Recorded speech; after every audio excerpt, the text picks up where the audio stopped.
I'd now like to introduce leader of the Ontario Greens, Mike Schreiner. Bonjour tout le monde. Good morning, everyone, and thank you for joining us today for this important announcement.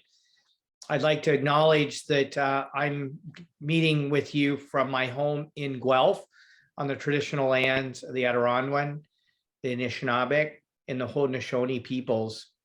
Guelph is currently situated on the Treaty 3 lands of the Mississaugas of the Credit First Nation, and I want to reaffirm the Ontario Green Party's commitment to the truth and reconciliation process.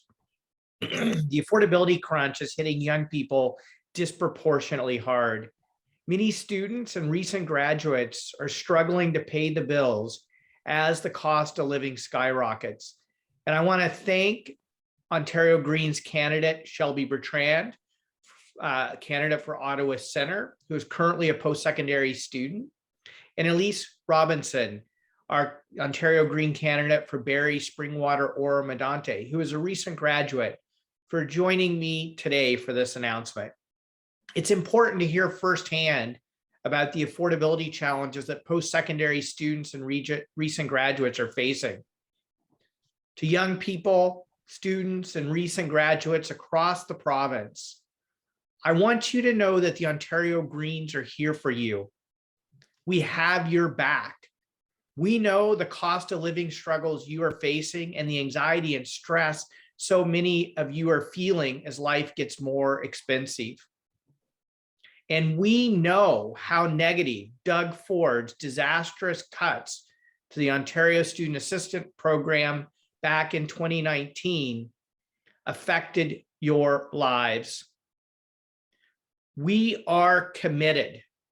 The Ontario Greens are committed to making post-secondary education affordable in this province. Currently, Ontario has the highest tuition rates of any province in the country and the lowest per capita funding for post-secondary education in the country. We must reverse this for our economy, for the quality of life for young people, for our future. And that's why today I'm announcing that the Ontario Greens will immediately reverse Doug Ford's cuts to the Ontario Student Assistance Program, and we will convert loans to grants for low and middle income post-secondary students to reduce your debt burden. We will also immediately eliminate all interest charges on student debt for all post-secondary students. We have a whole generation of young people wondering if they will ever be able to own a home with the hot housing market, combined with the fact that many are graduating with high levels of student debt. Making life more affordable for students and recent graduates is about improving mental health, boosting the economy, and protecting people's wallets. Financial concerns are a huge source of anxiety and stress for many young people in this province. Supporting students with grants and eliminating interest on student debt is about building a healthier, more caring, and more affordable Ontario for young people. Ontario Greens are the only party committed to addressing the real challenges and concerns that young people are facing, whether it's dread about the climate crisis, the inability to find an affordable place to call home, or the financial burden of tuition and student debt. We have new solutions to old problems that are impacting young people in this province. And so I hope those of you who may be spending the long holiday weekend with family and friends this weekend, I encourage you to talk with them about the solutions that Ontario Greens are putting forward to make life more affordable for young people in this province. And now I'd like you to hear directly from a young Ontarian, Ontario Greens candidate Shelby Bertrand for Ottawa Centre, who is currently a post-secondary student. Thank you for joining us today, Shelby, and I look forward to your remarks. Thank you for having me today. It's really an honor to be here in this group of people. I think essentially the problem that we're currently facing is that our current system with education and the current attitude that governments take towards it is one that's still from an era where the people going to university were often well off enough to not need to worry much about money or need much assistance. If we're going to pride ourselves as a society on how much more variety there is in the student population and how many more people decide to pursue post-secondary, we need to change the system to reflect that changing demographic of people instead of having outdated standards and expectations. So the group today that isn't impacted by money is vanishingly small. If you add concerns, any at all, from just their normal lives that they're living, that I hear about often as a TA in my line of work, students come and tell me about family issues they're having. I myself have an incurable disease. I have Crohn's disease. I can relate to my students now, having had to work hard to keep my entrance scholarship when I was young, work a restaurant job on top of that to cover the rest of tuition, and have to manage a chronic disease on top of that. The thing is, I don't even think that I'm in that rare of a demographic. Everybody has something else on their plate, and we need to take money off of people's minds because students are stressed out. Students are pessimistic about their future because of money. And our system right now reflects unrealistic expectations for a demographic that is not the majority. Thank you, Shelby. And we now are open to taking any questions. Thank you, Shelby. Thank you, Mike. We'll now open the floor to any questions. If you have a question, please use the raise hand function and I will call on you. We have a question from Randy Toms from 93.1 The Border. Randy, please unmute yourself and go ahead. Hi, Mike. Hope you're feeling well from the COVID that you got. I can sympathize with you. I had it for a long time. I want to ask you a little bit about prior to the election, there was a lot of talk about merging of school boards, public health units, even maybe some talk about municipalities. Where do you stand on some of that? Do you feel a need to do some of that to maybe save some money, or would you like to see them kept as they are? Yeah, thanks for the kind well wishes health-wise, Randy. And I'm just to let you know, feeling fine, and like so many Ontarians across the province, just adjusted, and we're moving forward and continuing to build momentum in our campaign. I think right now we need stability in education, in our public health units, and within our municipalities right now. And so the Ontario Greens right now are not advocating for mergers or amalgamations in any of those sectors, because I think after 2 years of disruption from the pandemic, and in the case of our education system, 3 years because of the year of job action prior to the pandemic, that we need stability and we need investment. And so that's why our platform really prioritizes investing in the people in our healthcare system, our education system in particular, to be able to care for us and to serve us. And I think the pandemic has revealed numerous cracks in the foundations of our systems of care in particular, and we have to fill those cracks in. And more disruption will only make it harder to fill those cracks in. Randy, do you have a follow-up? Yeah, going to your announcement here, tuitions have always been high, even when I went to college 40 years ago. But it was really aided, though, for me through student assistance programs that seem to now, those programs are no longer loan or grant programs, they're loan programs. The other thing, too, is we have a university, it's a 7 Generations Education Institute right in our backyard. They cater to everybody. One of the things that they benefit from is a lot of Zoom meetings and things like that because of the distance that some of the First Nations people and other people have to participate. So wouldn't it be, okay, easier to maybe implement some of those programs into universities that will reduce the tuition costs and the overhead costs that some universities and colleges are facing?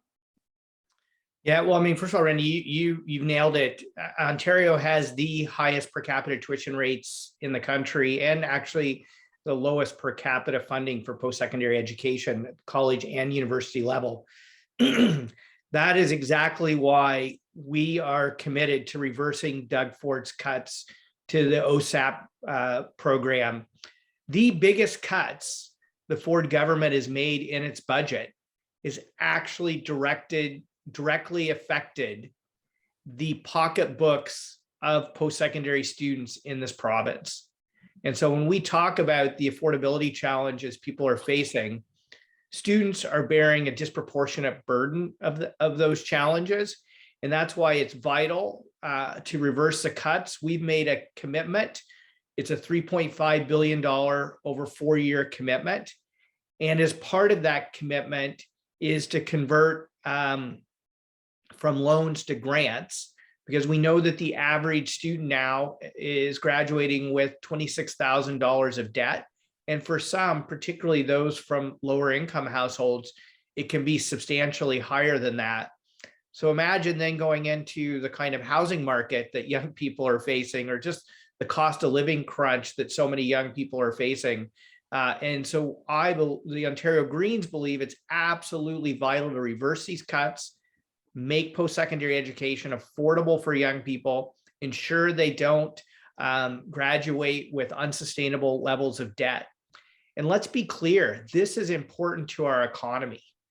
We need a highly trained workforce to be able to compete globally, especially in the fastest growing emerging markets of the new climate economy.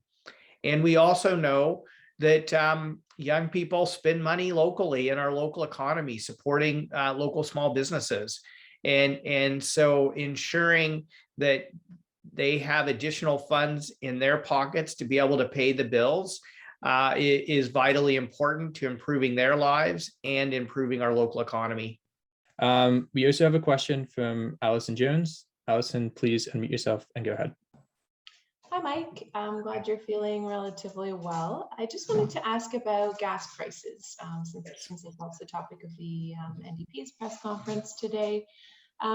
Just wonder, obviously you know, philosophically believe that gas prices should not be kind of artificially lowered.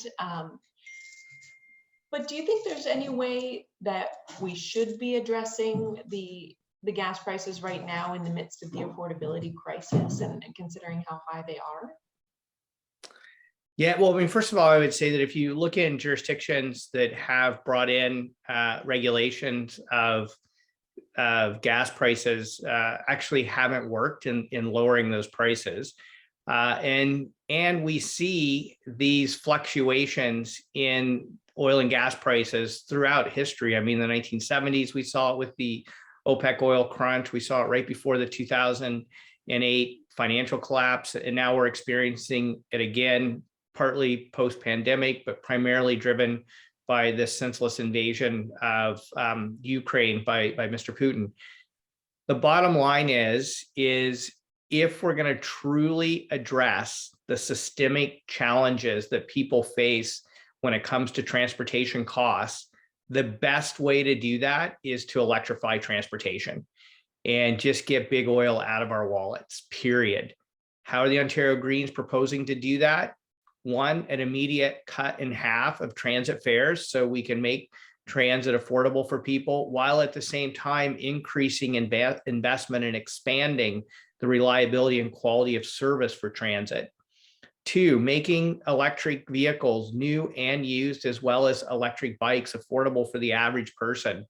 You know, the average car driver, for example, saves $2,000 a year on fuel costs driving electric versus an internal combustion engine vehicle. And then finally, we need to ensure that we build communities where people are not forced into long, expensive, soul-crushing commutes, where they're not forced to drive until they qualify for a mortgage. And so the Ontario Greens plan is to address the foundation, the systemic causes of the affordability crunch people are facing at the pumps right now, so that we can solve it for today, tomorrow, and well into the future. As you mentioned, like a lot of the things you suggest are addressing systemic issues and will sort of be more long-term plans other than perhaps the transit price cut. Other than that, is there anything you think we should or could be doing to address gas price affordability right now for, say, the people who, you know, need to drive to get to work before these sort of transit-oriented communities are up and running? Yeah, well, I think there are multiple ways in which you can look at helping people address rising cost of living. For example, increasing the minimum wage so people have more funds in their pocket. Addressing rising food prices. We're the only party talking about bringing in a grocery code of conduct and clamping down on the price collusion and price gouging that's happening in our concentrated retail markets. So there are a variety of different ways you can approach the affordability challenges people are facing. But the bottom line is we're facing a climate emergency. We have to act urgently. Tweaking the system will not reduce climate pollution, and it ultimately will not address people's affordability concerns. And that's why the Ontario Greens will continue to push for systemic and permanent solutions to people's rising cost of living related to transportation. We're the party that's putting forward new solutions to this old problem that continues to pop up over and over again. Let's fix it by getting big oil out of our wallets. We know that Ontarians ship about $25 billion out of the provincial economy to buy fossil fuels from other jurisdictions. If we keep that money in Ontario, fueling our transportation system with low cost, made in Ontario clean energy, that will create more jobs, more prosperity, and save people more money. All right, that looks like everything for now. Well, I want to thank everyone for joining us this morning. I especially want to thank Elyse and Shelby for the fantastic campaigns you're running. It is so important to have young people involved in the political process, especially as candidates, because your voice needs to be heard at Queen's Park and in this election campaign. And I just want young people all across this province to know that the Ontario Greens have your back.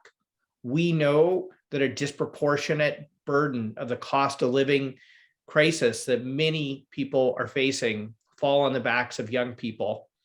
And we are here to support you, whether it's making housing more affordable or making post-secondary education more affordable.